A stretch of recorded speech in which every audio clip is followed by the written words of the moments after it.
오늘 주신 말씀은 누가복음 1장 26절로 33절 말씀입니다. 누가복음 1장 26절로 33절 말씀 받들어 읽겠습니다. 여섯째 달에 천사 가브리엘이 하나님의 보내심을 받아 갈릴리 나사렛이란 동네에 가서 다윗의 자손 요셉이라 하는 사람과 약혼한 처녀에게 이르니 그 처녀의 이름은 마리아라. 그에게 들어가 이르되 은혜를 받은 자여 평안할지어다. 주께서 너와 함께 하시도다 하니 처녀가 그 말을 듣고 놀라 이런 인사가 어찌함인가 생각할 때 천사가 이르되 마리아여 무서워하지 말라. 내가 하나님께 은혜를 입었느니라. 보라 내가 잉태하여 아들을 낳으리니 그 이름을 예수라 하라. 그가 큰 자가 되고 지극히 높으신 이의 아들이라 일컬어질 것이요 주 하나님께서 그 조상 다윗의 왕위를 그에게 주시리니 영원히 야곱의 집을 왕으로 다스리실 것이며 그 나라가 무궁하리라. 아멘. 드디어 예수님의 탄생에 대한 예언이 나옵니다. 31절입니다.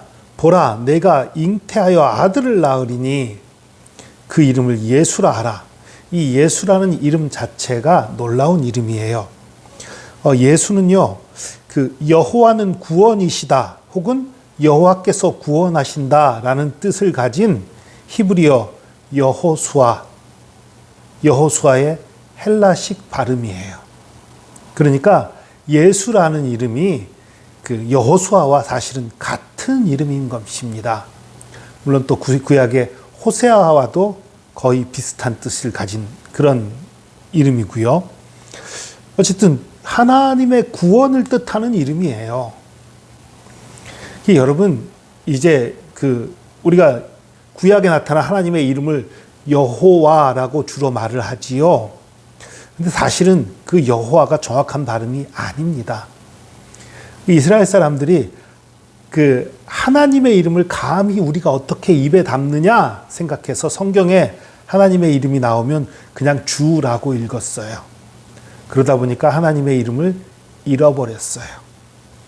왜냐하면 그 이스라엘에서는 현대 그 히브리어는 그 모음이 있습니다. 그러나 고대 히브리어에는 모음이 없었어요. 그러니까 말에 모음이 없었다는 게 아니라 문자에 모음이 없었어요. 자음만 가지고 읽었었어요. 그러니까 어떤 모음이 붙는지를 모르는 거예요. 네, 아마 여러 학자들이 이리저리 추정을 해서 야훼가 아마 본래 발음이 아니었겠는가 하고 추정을 하고 있기는 해요. 그러나 그게 100% 맞다는 확신은 없습니다. 그리고 그 여호와라는 이름을 붙인 이유는 그 하나님의 그 이름인 그 자음에다가 주라는 뜻의 단어의 모음을 가져다 붙인 거예요. 그렇게 해서 여호와라는 이름이 나온 거예요. 아, 그러면 우리가 하나님의 이름도 모르네. 아니요, 괜찮아요. 하나님의 이름, 구약시대에 나타난 진짜 하나님의 이름 모를지 몰라도 지금 하나님의 이름 분명히 알고 있는 게 있지 않습니까? 예수 그리스도라는 천하 인간에게 구원받을 만한 이름을 주셨습니다. 그 이름을 우리가 기억하면 돼요. 예수님이 어떤 분이라고요? 지극히 큰 자예요.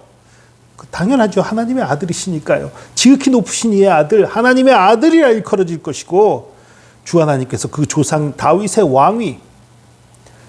왕위를 그에게 준다. 이스라엘의 통치자, 모든 믿는 자들의 통치자, 온 세상의 통치자의 자리를 주신다는 거지요. 영원히 야곱의 집을 왕으로 다스리신다. 그 나라는 무궁하다, 영원하다는 얘기예요.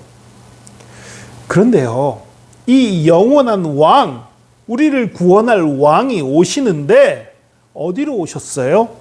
지금 가브리엘이 보냄받은 곳이 어디냐 하면 26절을 보니까 갈릴리 나사렛이라는 동네였어요. 여러분 이거 정말 중요한 것입니다. 예수님이 구유 위에 눕혔었던 그 사건, 그 여관방에 누일 곳이 없어서 그 소를 먹이는, 아마도 소나 양을 먹이는 구유 위에 놓여졌던 그 놀라운 사건, 정말 낮고 천하게 온 사건, 우리 그건 많이 기억하는데 예수님이 어느 지방에서 자랐는가를 자꾸 잊어버려요. 나사렛이었습니다. 이 요셉이나 마리아의 고향은 아마도 베들레헴이었을 걸로 여겨져요. 호적할 때 베들레헴으로 가니까요.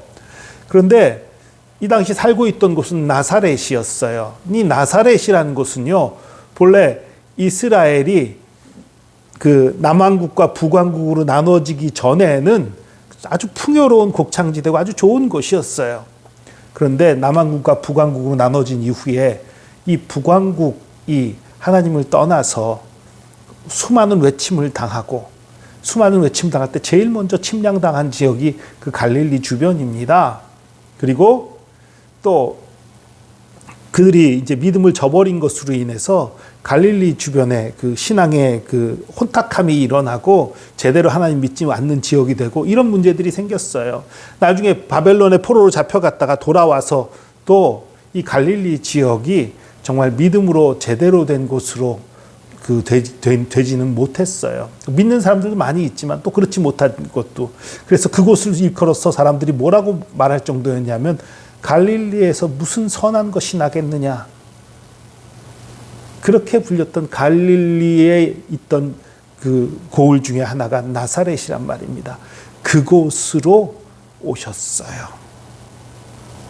물론 예수님 나중에 태어나기는 베들레헴에서 태어나지만 결국 자라기는 나사렛에서 자라시지요. 이건 아주 중요한 것을 상징합니다.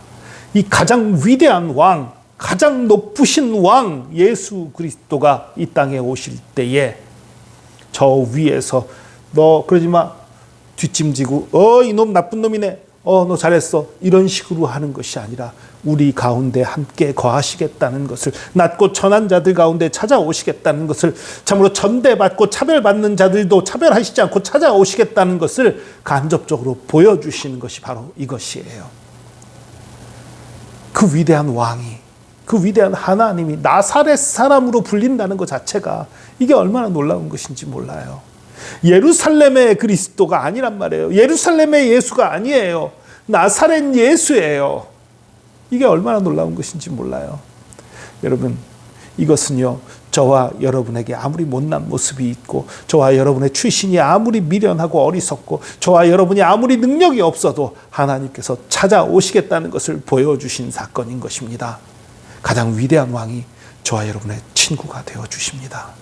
가장 위대한 왕이 저와 여러분을 돌보아 주십니다. 기도하겠습니다. 주님, 가장 위대한 왕, 가장 위대한 구원자, 가장 놀라우신 분,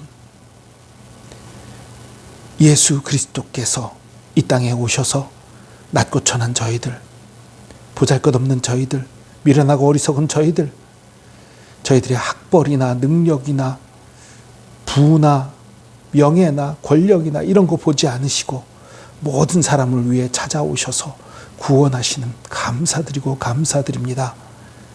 우리의 능력으로 구원받는 것이 아니라 주님의 은혜로 구원받는 것으로 인해서 감사드립니다. 이것을 우리가 기억하고 항상 감사하게 하시고, 그리고 두려워하지 말게 하시고, 걱정하지 말게 하시고, 염려하지 말게 하시고, 우리 가운데 거하시고 우리를 가르치시고 인도하시고 세우시고 살리시는 주님의 사랑을 늘 기억하며 주님을 찬양하는 삶 살게 하여 주시옵소서.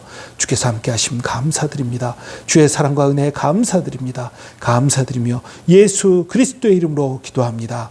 아멘.